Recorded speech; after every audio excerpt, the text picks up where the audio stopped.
तो आज हम लोग बात करेंगे प्राचीन भारत के प्रमुख साहित्यिक रचनाओं के बारे में। तो देखिए, जो पहली आपको देखने को रचना मिलती है अष्टाध्यायी, तो अष्टाध्यायी की जो रचनाकार थे वो पाणिनि थे।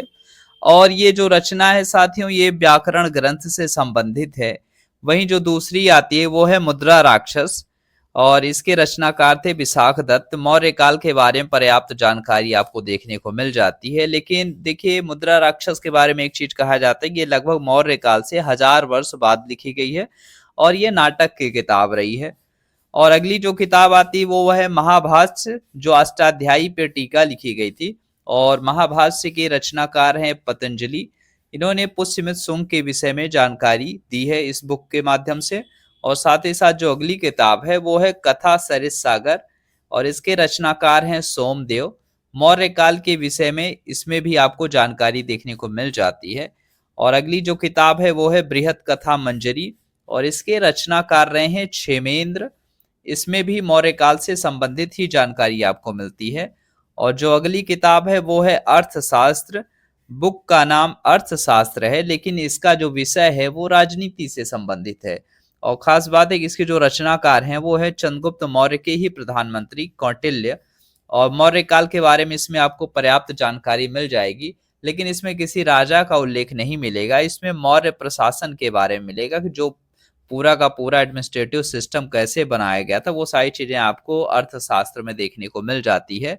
और वहीं जो अगली किताब आती है वो है नीति सार, और इसके जो रचनाकार रहे हैं वो कामांदक रहे हैं। और ये इस किताब में आपको गुप्तकालीन राजतंत्र देखने को मिल जाता है। और जो अगली किताब है वो है मालविका अग्निमित्रम। इसके रचनाकार रहे हैं कालिदास। इसमें शुंग वंश की जानकारी मिल जाती है। और वहीं जो अगली किताब आपको देखने को मिलती है वो है मृच्छकटिकम, और इसके रचनाकार जो रहे हैं वो शूद्रक रहे हैं। और इसमें मृच्छकटिकम में आपको गुप्तकालीन समाज का वर्णन देखने को मिलता है। और जो अगली किताब है वो है हर्षचरित।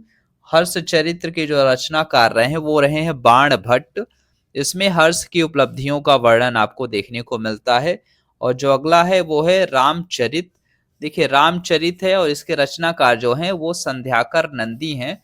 और इसमें बंगाल के शासक रामपाल की जीवन कथा देखने को मिलती है। और जो अगली किताब है वो है पृथ्वीराज रासो।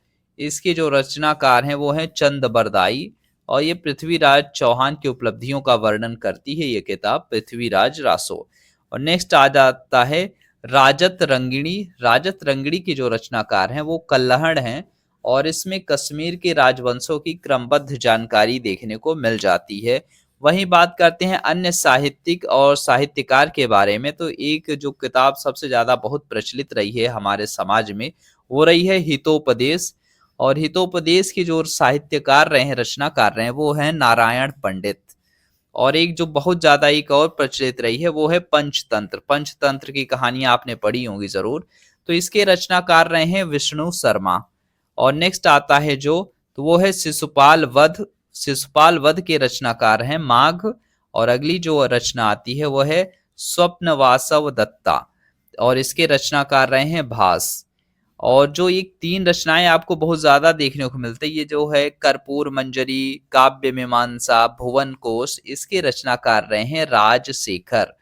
और वहीं सबसे ज्यादा बहुत ज्यादा प्रचलित रही है किताब जिसका नाम है कामसूत्र। इसके रचनाकार रहे हैं वात्स्यायन। और नेक्स्ट आता है ब्रह्म सिद्धांत। इसके रचनाकार रहे हैं ब्रह्मगुप्त। उत्तर रामचरित के रचनाकार रहे हैं भवभूति। वहीं अमर कोश को लिखा है अमर सिंह ने।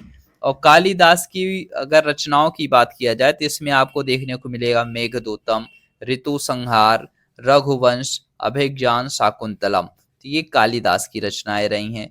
वहीं बात करते हैं वराह मिहिर की रचना, तो बृहत संहिता, पंच सिद्धांतिका, ये दो रचनाएं वराह मिहिर की रही हैं। और नेक्स्ट अगर हम बात करते हैं आर्यभट्ट की, तो आर्यभट्ट ने सूर्य सिद्धांत दिया और आर्यभट्टियम जैसी किताबें लिखी हैं। तो मिलते हैं अपने नेक्स्ट वीडियो में।